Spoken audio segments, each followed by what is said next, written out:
জিয়া এখন বর্তমানে বিভিন্ন কার্ড দিচ্ছেন। তার কাছে আমাদের অনুরোধ থাকবে এখন শিক্ষামন্ত্রী মিলনকে লাল কার্ডের মাধ্যমে বাংলাদেশের শিক্ষামন্ত্রী থেকে বিদায় করা হোক। এই পথ ছাড়বো না আমরা, যতক্ষণ না পর্যন্ত আমাদের দাবি হচ্ছে জাস্টিফাই হচ্ছে, আমরা এখানেই থাকবো।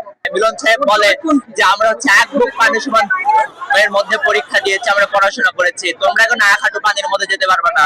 আর এই শিক্ষামন্ত্রী যে আমরা কি করবো, এই পরীক্ষার মধ্যে আমরা এভাবে ভিজে ভিজে গেছি। জ্বর আসছে, পদার্থবিজ্ঞানের মতো পরীক্ষায় একদিন বন্ধ কেন থাকবে? পদার্থবিজ্ঞানের মতো পরীক্ষা একদিন বন্ধ? উনি কি পদার্থবিজ্ঞান করেনি কখনো? নাকি পরীক্ষা দেয়নি? ওইটা সায়েন্সের সাবজেক্ট, একদিন বন্ধ কিভাবে দেয় উনি? আমাদের আন্দোলন, আমাদের কোশ্চেন প্যাটার্ন অনেক জঘন্য করছে। এটা বোর্ড স্ট্যান্ডার্ড কোনো কোশ্চেন প্যাটার্ন না। দ্বিতীয়ত ওয়েদারটা এত খারাপ ছিল, আপনারা সবাই দেখছেন, আমরা এক হাঁটু পানির মতো পরীক্ষা দিতে গিয়েছি। থার্ডলি আমাদের এতগুলো স্টুডেন্ট, এই আমাদের ইঞ্জিনিয়ারিং আসা, আমাদের মেডিকেল আসা, আমাদের কোশ্চেন প্যাটার্ন এত হার্ড কেন করবে? এটা কোনো বোর্ড স্ট্যান্ডার্ড কোশ্চেন?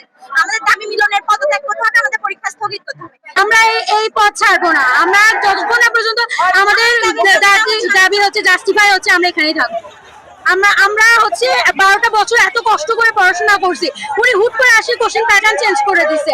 আমরা এমন আশা নিয়েছিলাম যে আমরা মেডিকেলে বুয়েটে এখানে পরীক্ষা দিব, কিন্তু উনি এত জঘন্য প্রশ্ন করছে, এটা স্ট্যান্ডার্ডের মধ্যেও পারে না।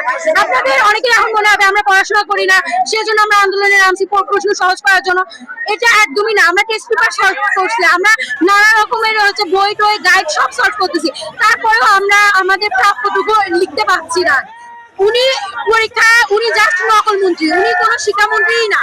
উনি আসার পর থেকে নকল হবে না, এটা হবে না, ওটা হবে না। উনি শিক্ষা ব্যবস্থার কি উন্নতি করছে আপনারা কেউ বলতে পারবেন? 72 ঘন্টা ময়েশ্চার লোক সমৃদ্ধ লিলি বডি ওয়াশ, শিয়া বাটারের গুডনেস স্কিন রিপেয়ার করে রাখে সফট ও গ্লোয়িং। মিলন সাহেব বলে যে আমরা হচ্ছে এক বুক পানি সমান এর মধ্যে পরীক্ষা দিয়েছি, আমরা পড়াশোনা করেছি, তোমরা এখন এক হাঁটু পানির মধ্যে যেতে পারবে না। তোমরা তো ব্রয়লার মুরগি, তোমরা তো বৃষ্টি পড়লেই তোমরা ভিজে যাবে, জ্বর আসবে। উনি আমাদের ব্রয়লার মুরগি বলার কে? আমরা 24-এর আন্দোলন করেছি, আমরা আবার 26-এর আন্দোলন করতেছি। আমরা চাই যে শিক্ষামন্ত্রীর পদত্যাগ।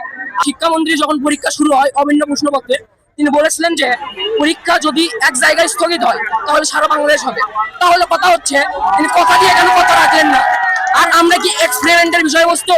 তিনি বলেছেন বিগত সরকার শিক্ষা ব্যবস্থাকে ধ্বংস করেছে, তাহলে কেন এত দ্রুত তিনি এইরকম কাজ করতে গেলেন? এটা আমাদের সমস্যা না।